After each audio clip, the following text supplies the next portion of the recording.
मैं जनता से निवेदन करूंगा, आप बिना किसी दबाव, बिना किसी लालच और बिना किसी स्वार्थ के ऐसे व्यक्ति को चुनिए जो आपकी एक आवाज पे आपके साथ खड़ा हो और हर समस्या के बारे में जानता हो, नॉलेज रखता हो, पढ़ा लिखा हो और आपसे आंख से आंख मिला के बात कर सकता हो। पार्टी ना कोई दबाव, सिर्फ आपका प्रतिनिधि प्रेम भाटिया। जी हाँ, जहां बीजेपी, कांग्रेस सभी अपनी पार्टियां, सभी ने अपने उम्मीदवार उतारे हैं, वहीं निर्दलीय उम्मीदवार वार्ड नंबर 18 से प्रेम भाटिया जी ने भी पार्षद पद पे अपनी ताल ठोकी है। ऐसे में समाज सेवी प्रेम भाटिया जी हमारे साथ जुड़े हैं, उनसे बातचीत करते हैं, क्या कुछ कहना है उनका पार्षद पद को लेकर। जी सर नमस्कार। नमस्कार। मैं शुरू से समाज सेवा में बहुत रुचि लेता हूँ जी। और एक एनजीओ आशा एक प्रयास का मैं प्रेसिडेंट हूँ और अंबाला की अनेक संस्थाओं से मेरा अटैचमेंट है जी। और सेक्टर 8 की वेलफेयर एसोसिएशन में भी मैं सक्रिय हूँ जी। मैं चाहता था कि लोग सेक्टर 8 और 9 और 10 के लोगों ने मेरे बारे में सोचा कि व्यक्ति बेचारा इस उम्र में भी निरंतर समाज सेवा में लगा हुआ है, तो मुझे प्रेरित किया इन्होंने कि भाटिया जी आप चुनाव क्यों नहीं लड़ते। पहले मेरा मन नहीं था जी। लेकिन मुझे जब इन लोगों का उत्साह देखा, इनका प्यार देखा और उन्होंने कहा भाटिया जी हम आपका पूरा साथ देंगे, इन सब चीजों को मद्देनजर रखते हुए मैंने ये कदम बढ़ाया है और मेरी सोच सेक्टर के पूर्ण विकास की ओर अग्रसर करने का इरादा है। उसके साथ साथ छोटी मोटी समस्याएं सेक्टर वासियों की, उनके लिए मैं पहले भी काम करता रहता हूं और आगे भी अगर बन गया तो और अच्छे ढंग से काम करने में सक्षम हो पाऊंगा। प्रशासन के साथ मेरा तालमेल हो जाएगा और जो लोगों की अपेक्षाएं हैं कि एमसी बनने के बाद या निगम सदस्य या पार्षद बनने के बाद जो मैं संभवतः कर सकूंगा अधिक से अधिक करने का प्रयास करूंगा। मैं आशा करता हूं कि जिन लोगों ने मुझे खड़ा किया है वही मुझे इस नैया से पार लगाएंगे और मुझे लगता है कि इनके सहयोग से विजय की ओर अग्रसर हो जाऊंगा। जय हिंद, जय भारत।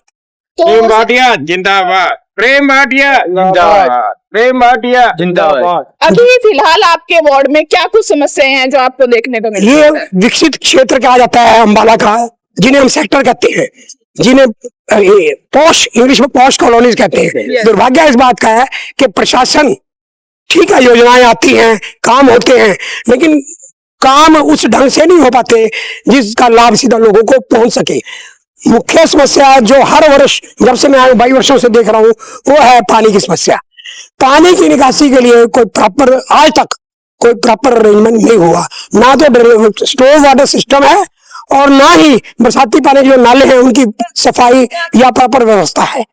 बिजली का भी देखा जाए तो अब अभी कुछ दिन पहले ही सरकार ने बिजली के लगाए हैं खंबे बिजली के बल्ब वगैरह लगाए हैं, लेकिन वो भी पर्याप्त नहीं है, अभी भी सेक्टरों में अंधेरा रहता है लगभग।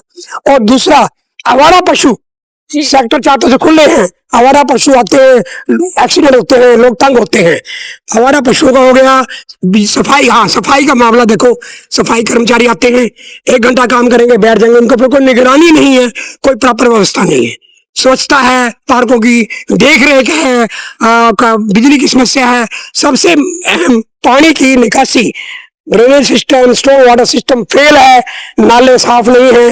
पैसा आता है लगता होगा लेकिन प्रॉपर ढंग से लगता हुआ दिखाई नहीं देता, लोग प्रसन्न नहीं है। सरकार हमारी भी है, हम उसी उन्हीं लोगों में से काम कर रहे हो, लेकिन काम का रिजल्ट धरातल पर दिखाई नहीं देता। सड़कें भी टूटी हुई हैं। कुल मिलाकर बहुत समस्याएं हैं जिनका हम निराकरण करने के लिए मुझे इन लोगों ने आगे किया है।